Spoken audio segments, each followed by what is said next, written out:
They say revenge is a dish best served cold, but Sophie Bennett served hers on a platter made of pure gold at 40,000 feet. Everyone in New York knew Grant Sterling had won. He had the high-priced lawyers, the corrupt judges, and the media in his pocket.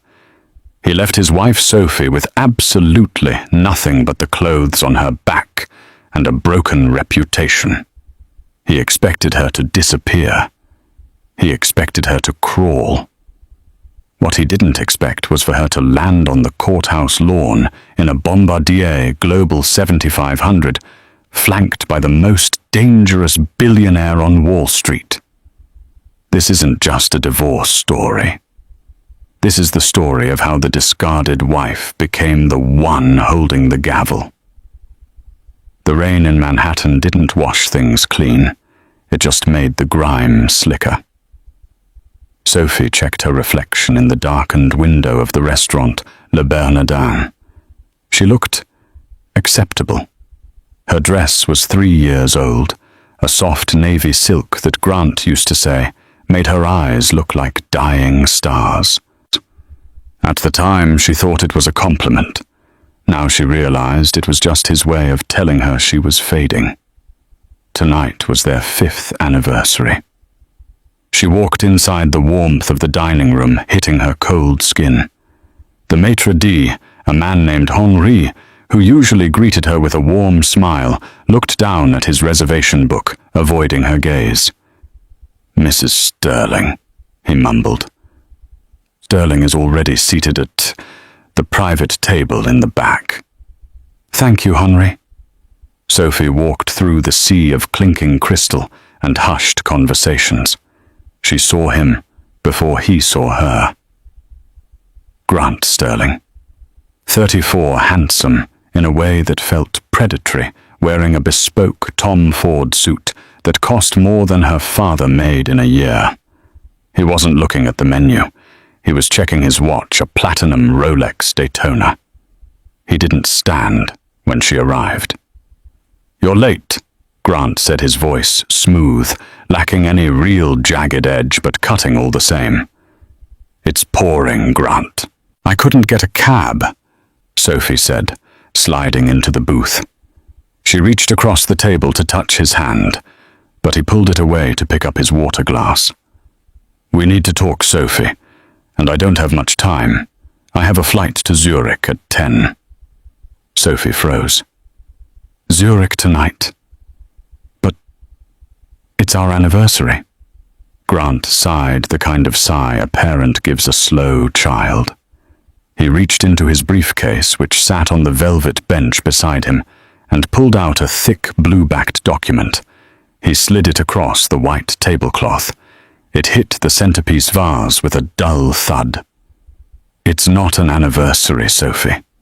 It's a deadline." Sophie looked down. The bold letters at the top swam before her eyes. "Petition for dissolution of marriage." "Grant." Her voice was a whisper. "What is this?" "It's over," he said, signaling the waiter for a drink he hadn't ordered yet. "It's been over for a long time. You're a nice girl, Sophie. You were great when I was building Sterling Dynamics. You were supportive, quiet, domestic. But we're public now. We're global. And frankly, you don't fit the brand." "I don't fit the brand," Sophie repeated, her hands trembling. "I nursed you when you had pneumonia during the IPO roadshow.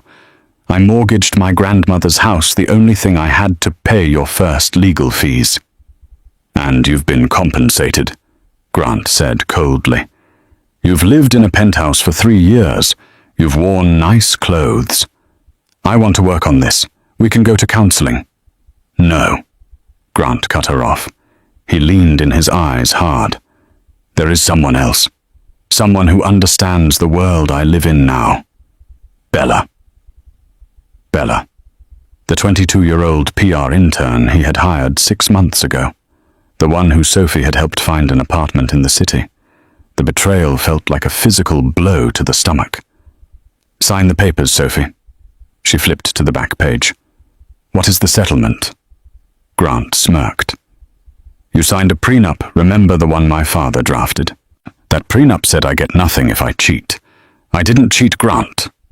You are, technically, Grant said, examining his fingernails.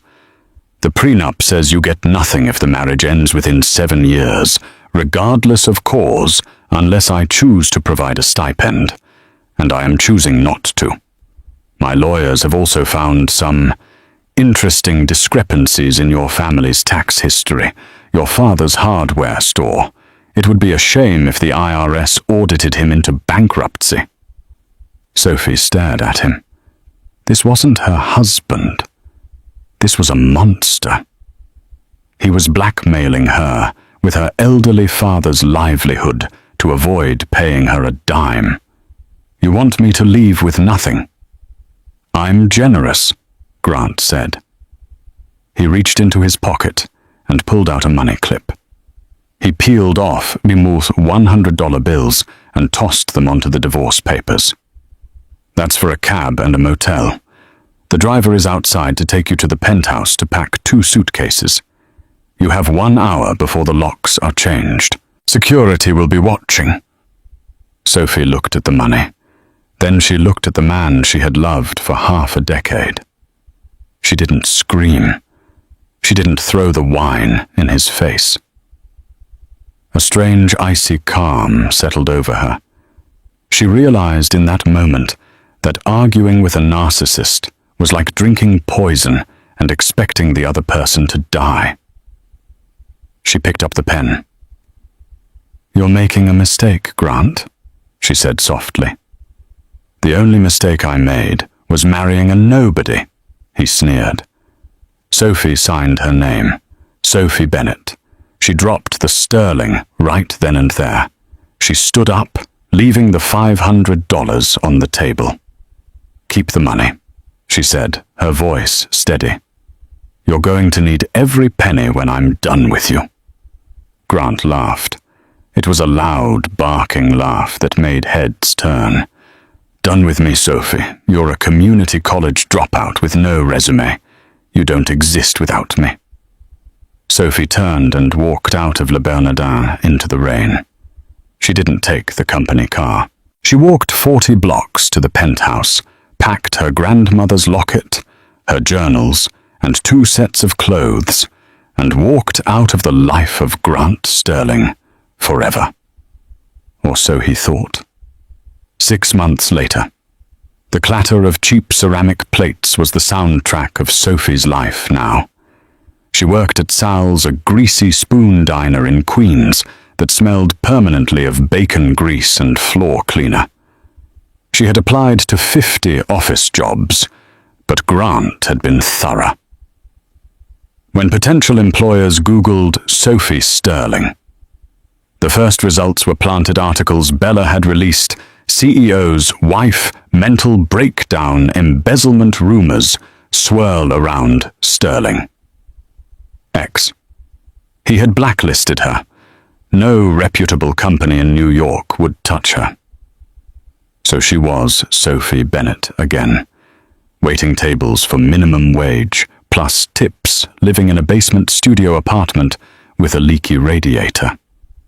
Hey, table 4 needs a refill, Sal barked from the grill. Sophie wiped the sweat from her forehead. On it, Sal. Table 4 was occupied by a regular. The staff called her the Witch of the West, but her name was Mrs. Higgins. She was an elderly woman, perhaps in her late 80s, who wore tattered tweed coats and hats that looked like they had been chewed by moths. She came in every Tuesday and Thursday, ordered hot tea and dry toast, and complained about everything. This tea is lukewarm, Mrs. Higgins snapped as Sophie approached. Is it too much to ask for boiling water? Or is competence not included in the price? I'm sorry, Mrs. Higgins. Sophie said, her voice gentle. She didn't get angry. After Grant, a grumpy old lady was nothing. I'll brew a fresh pot just for you. Give me 3 minutes.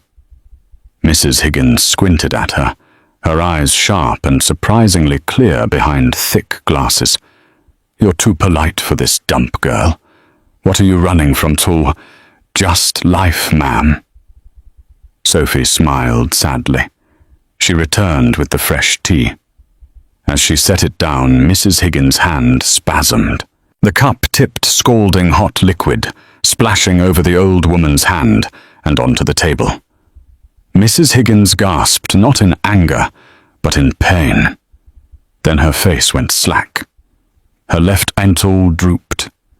She slumped forward, her forehead hitting the table with a sickening crack.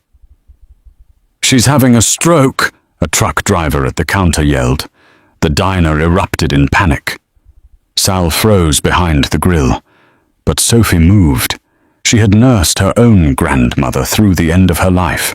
She knew the signs.